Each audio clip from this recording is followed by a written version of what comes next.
नमस्कार मंडळी. अवधूत चिंतन श्री गुरुदेव दत्त श्री स्वामी समर्थ महाराज की जय. बघा, तिळगुळ घ्या आणि गोड गोड बोला. मकर संक्रांतीच्या तुम्हा सर्वांना खूप खूप शुभेच्छा. चला तर मग आपण जाणून घेऊया मकर संक्रांतीनिमित्त माहिती.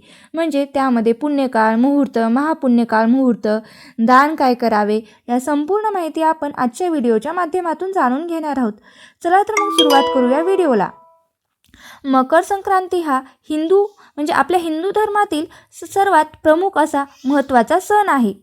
मकर ही एक आपल्या मराठी भाषेत सांगायचं झालं तर मकर ही एक रास आहे आणि संक्रांती म्हणजे काय तर सूर्याचं एका राशीतून दुसऱ्या राशीत जाणे होय.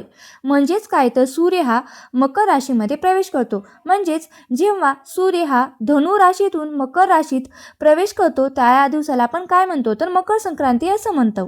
भारतीय पंचांगानुसार सूर्य हा स्थिर म्हणजे एका ठिकाणी बसत नसून तो भ्रमण करत असतो असे म्हटले जाते. बघा, म्हणजेच काय होतं तर मकर संक्रांतीपासून उत्तरायणाची सुरुवात होत असते. म्हणजेच मकर संक्रांतीपासून सूर्याचे उत्तरायण सुरू होते. म्हणजेच काय होतं तर सूर्य उत्तर दिशेकडे झुकू लागतो. या दिवसापासून काय होतं तर दिवस मोठा होतो आणि रात्र हळूहळू लहान होऊ लागते.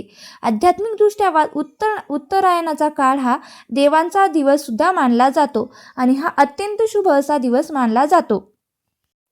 मकर संक्रांत हा सण हिवाळ्यात येतो, जेव्हा थंडी ही कडाक्याची असते. थंडीमुळे काय होतं तर शरीरातील ओलावा कमी होतो आणि त्यामुळे आपली त्वचा आहे ती कोरडी पडत असते. म्हणून या दिवशी तिळगुळ खाण्याची परंपरा आहे. म्हणजे काय होतं तर तीळ खाल्ल्यामुळे आपल्या शरीराला स्निग्धता मिळत असते आणि गूळ खाल्ल्यामुळे आपल्या शरीरात उष्णता निर्माण होते. म्हणजेच काय तर या दिवशी आपल्या थंडीपासून बचाव होण्यासाठी आपण तिळगुळ खात असतो असं हे कारण आहे. आणि तिळगुळ खाण्यामागे आणखी एक कारण आहे, आणखी एक सामाजिक महत्त्व आहे. म्हणजे काय तर तिळगुळ घ्या आणि गोड गोड बोला असं म्हणण्यामागं एक सामाजिक उद्देशसुद्धा आहे. म्हणजेच काय तर जुने हेवे दावे राग विसरून पुन्हा नव्याने गोड नात्याची सुरुवात करणे यामागचा सुद्धा उद्देश आहे. म्हणजे सामाजिक तर आहेच, पण आरोग्याच्या दृष्टीने सुद्धा महत्त्वाचा हा सण आहे आणि सामाजिकदृष्ट्या सुद्धा हा अतिशय महत्त्वाचा सण आहे. आता मकर संक्रांतीला काय काय करावे किंवा काय काय करतात. मकर संक्रांतीला दान आणि स्नान. मकर संक्रांतीला सकाळी उठून लवकर स्नान करावे. जर तुमच्याजवळ कुठे पवित्र नदी असेल तर त्या नदीत जाऊन तुम्ही स्नान करावे. तसे नसेल तर तुम्ही घरच्या घरी सुद्धा स्नान करू शकता. त्यामध्ये तुम्ही थोडंसं गंगाजल टाकून हे स्नान करू शकता. आता या दिवशी तुम्ही तीळ, धान्य, गूळ, कपडे याचे दान करणे सुद्धा शुभ मानले जाते. आता वाण लुटणे. आता मकर संक्रांतीच्या दिवशी काय होतात तर काही सुवासिनी महिला एकमेकींना वाण देत असतात. म्हणजे काही भेटवस्तू देत असतात.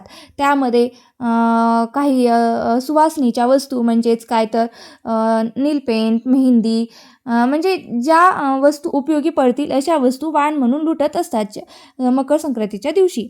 आता या दिवशी आणखी काय केलं जातं पतंग उडवणे. सूर्याच्या कोवळ्या उन्हात वेळ घालवण्यासाठी आणि आनंद साजरा करण्यासाठी अनेक जण पतंगे उडवत असतात.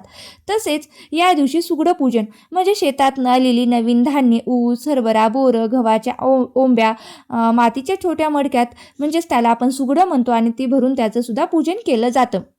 अशा प्रकारे आपण मकर संक्रांती हा सण साजरा केला जातो. म्हणजे मकर संक्रांती हा निसर्ग, आरोग्य आणि मानवी जीवनाला एक जोडणारा महत्त्वाचा सण आहे. आता या सणाचा पुण्यकाळ मुहूर्त आणि महापुण्यकाळ मुहूर्त हे सर्व आपण जाणून घेणार आहोत. चला तर मग जाणून घेऊया. 2026 मधील मकर संक्रांती बुधवारी 14 जानेवारी 2026 रोजी साजरी केली जाणार आहे. मकर संक्रांतीचा सण 14 जानेवारी 2026 रोजी रात्री उशिरा पहाटे सुमारे 3:56 सुरू होणार आहे. आता पुण्यकाळ मुहूर्त 14 जानेवारीच्या सकाळी सूर्योदयापासून ते संध्याकाळपर्यंत दानधर्मासाठी हा शुभ काळ मानला जातो. आता ॲक्च्युअलमध्ये आपण पुण्यकाळ जाणून घेणार आहोत. मकर संक्रांतीचा पुण्यकाळ मुहूर्त 14 जानेवारी 2026 सकाळी 7:15 ते सायंकाळी 5:45 पर्यंत आहे आणि महापुण्य पर्व काळ सकाळी 7:15 पासून ते सकाळी 9 वाजेपर्यंतच आहे. अशा प्रकारे तुम्ही 14 जानेवारीचा पुण्यकाळ आणि महापुण्यकाळ आहे. तर तुम्हाला आजची माहिती कशी वाटली मला नक्की कमेंट करून सांगा आणि व्हिडिओ आवडला असेल तर नक्की लाईक करा, शेअर करा आणि सबस्क्राईब करायला विसरू नका. श्री स्वामी